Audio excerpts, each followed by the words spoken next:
সবাইকে স্বাগত জানাচ্ছি আমাদের আজকের এই আয়োজনে। নতুন কোনো ভাষা, বিশেষ করে জার্মান শেখার সময় সংখ্যা বা নাম্বার মুখস্থ করার কথা ভাবলেই কেমন যেন একটু ভয় ভয় লাগে, তাই না? মনে হয় যেন এক গাদা খটমটের শব্দ।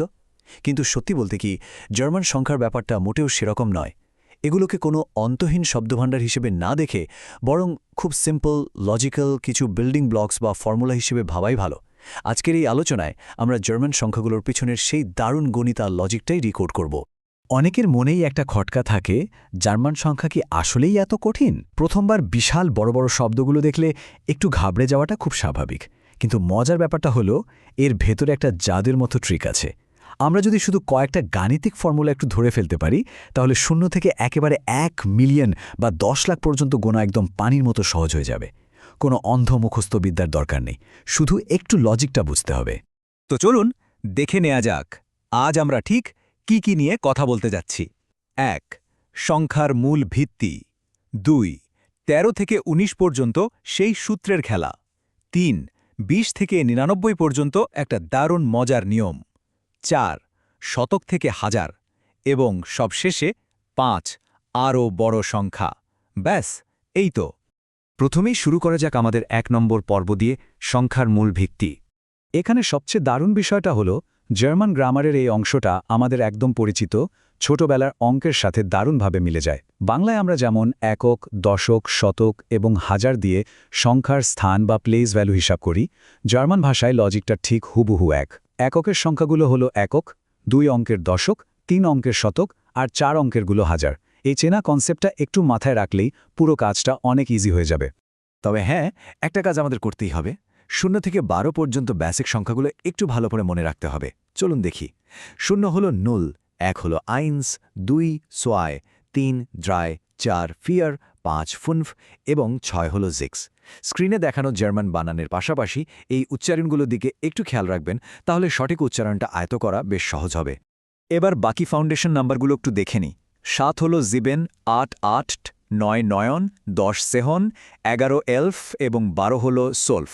ব্যাস্ট, ঠিক এই 12 পর্যন্তই আমাদের একটু কষ্ট করে মনে রাখতে হবে, কারণ 13 থেকেই আমাদের সেই ফর্মুলার জাদু শুরু হয়ে যাবে। তখন ব্যাপারটা হয়ে দাঁড়াবে অনেকটা লেগো ব্লক জোড়া লাগানোর মতো মজার একটা খেলা। এবার আসা যাক 2 নম্বর পর্বে, 13 থেকে 19, সূত্রের খেলা। চলুন দেখি এই সিম্পল যোগের সূত্রটা আসলে কিভাবে কাজ করে। রুলটা হলো, আমরা প্রথমে একটা একক সংখ্যা নেব আর তার ঠিক পেছনে 10 বা সেহুন বসিয়ে দেব। মানে একক যোগ 10। যেমন ধরুন 3 মানে হলো দ্রাই আর 10 মানে সেহুন। দুটো মিলে কি হলো? 13 বা দ্রাই সেহুন। একইভাবে 4 বা ফিয়ারের সাথে সেহুন জুড়ে দিলে হয়ে যাচ্ছে 14 বা ফিয়ার সেহুন। 15 হচ্ছে ফুন সেহুন, 18 আক্ত সেহুন আর 19 নয়ন সেহুন। একদম পানির মতো সোজা, তাই না? তবে সব নিয়মেই তো টুকটাক কিছু ব্যতিক্রম থাকে, তাই না? এখানেও 16 এবং 17 ক্ষেত্রে ছোট্ট দুটো ব্যতিক্রম আছে। 6 মানে জ্যাক্স, কিন্তু 16 বলার সময় জ্যাক্সের শেষের এস অক্ষরটা বাদ গিয়ে হয়ে যায় জ্যাক্সহন। ঠিক একইভাবে 7 মানে জিবেন, কিন্তু 17 বলার সময় ওই শেষের ইএনটুকু বাদ পড়ে যায় আর শব্দটা হয় জিপসন। মূলত কথা বলার সময় উচ্চারণটা যেন একদম মসৃণ আর স্মুথ হয়, সেজন্যে এই ছোট্ট কাটছাট। এবার আমরা ঢুকছি সবচেয়ে ইন্টারেস্টিং অংশে, 3 নম্বর পর্ব, 20 থেকে 99, মজার নিয়ম। 20 থেকে 99 পর্যন্ত সংখ্যা বানানোর মূল ফর্মুলাটা একটু অন্যরকম। এখানে প্রথমে বসবে একক সংখ্যা, এরপর মাঝখানে আসবে উন্ড, যার মানে হলো এবং, আর একদম শেষে বসবে দশক সংখ্যাটি। সহজ কথায় আমরা সংখ্যাটার ডানদিক থেকে বাদিকে পড়ছি বা বানাচ্ছি। আর ঠিক এই জায়গাটাতে ইংরেজি আর জার্মান চিন্তাধারার একটা দারুণ পার্থক্য ধরা পড়ে। ধরুন, ইংরেজিতে 21কে আমরা বলি 21, মানে আগে 20 তারপর 1। কিন্তু জার্মান ভাষায় লজিকটা পুরোপুরি উল্টো। ওরা বলবে 1 এবং 20। তো 1 হলো আইন এবং মানে উন্ড, আর 20 হলো সোয়ানসিগ। সব মিলিয়ে 21 হয়ে দাঁড়ালো আইন উন সোয়ানসিগ। এই যে পেছন থেকে সামনের দিকে আসার কনসেপ্ট, এটাই হলো জার্মান সংখ্যার একেবারে সিগনেচার একটা স্টাইল। তো এই উল্টো ফর্মুলাটা অ্যাপ্লাই করার আগে আমাদের দশকের ফাউন্ডেশন ব্লকগুলো, যেমন 20, 30, 40, এগুলো একটু জেনে নিতে হবে। 20 হলো সোয়ানসিগ, 30 হলো ড্রাইসিগ, 40 ফিয়াটসিগ, আর এভাবেই একদম 90 বা নয়নসিগ পর্যন্ত গঠিত হয়েছে। এখানকার উচ্চারণগুলো একটু মন দিয়ে খেয়াল করবেন, বিশেষ করে ড্রাইসেগ বা সোয়ানসেগের মতো শব্দগুলো একবার মুখে মুখে প্র্যাকটিস করে নেওয়াটা বেশ জরুরি। চলুন এবার আমাদের ওই দারুণ ফর্মুলাটার একদম প্র্যাকটিক্যাল প্রয়োগ দেখি। 22-এর ক্ষেত্রে আগে 2, তারপর উন্ড, আর তারপর 20 সব মিলে হলো 22 একইভাবে 35 মানে হলো 5 এবং 30 অর্থাৎ 5 49 হলো 9 এবং 40 মানে 49 একটু খেয়াল করে দেখুন, ছোট ছোট শব্দের ব্লকগুলোকে জুড়ে দিয়ে আমরা কত চমৎকারভাবে বড় বড় সংখ্যা তৈরি করে ফেলছি। ব্যাপারটা আসলে বেশ স্যাটিসফাইং।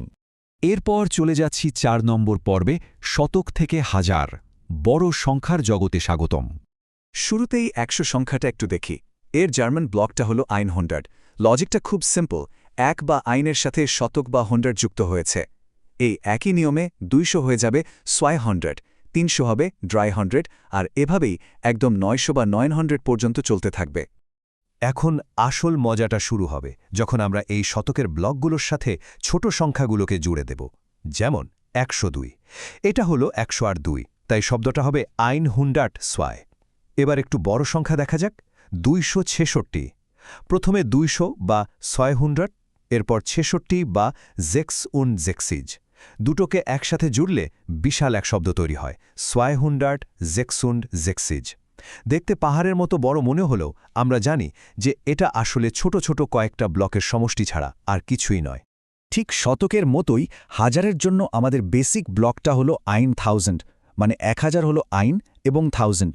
এখান থেকে শুরু করে একেবারে 9999 পর্যন্ত একদম একই প্যাটার্নের সংখ্যাগুলো জোড়া লাগতে থাকবে।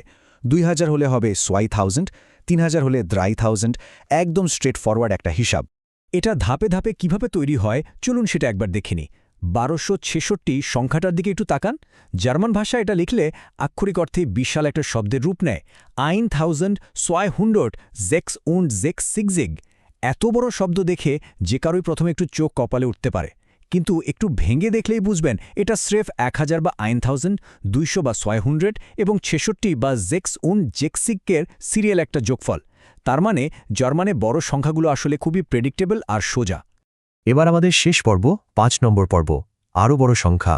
জার্মান ভাষায় লাখ বা লক্ষের জন্য আলাদা কোনো সিঙ্গল শব্দ নেই। তারা এটাকে 100,000 বা 100,000 হিসেবে প্রকাশ করে থাকে। 1 লাখ মানে হল 100 এবং 1000, তাই 100 বা 100 এবং 1000 বা 1000কে একসাথে জুড়ে দিলেই হয়ে যায় 100,000। ঠিক একই লজিকে 2 লাখ হল 200,000। এবং এই হলো আমাদের ফাইনাল মাইলস্টোন, মিলিয়ন।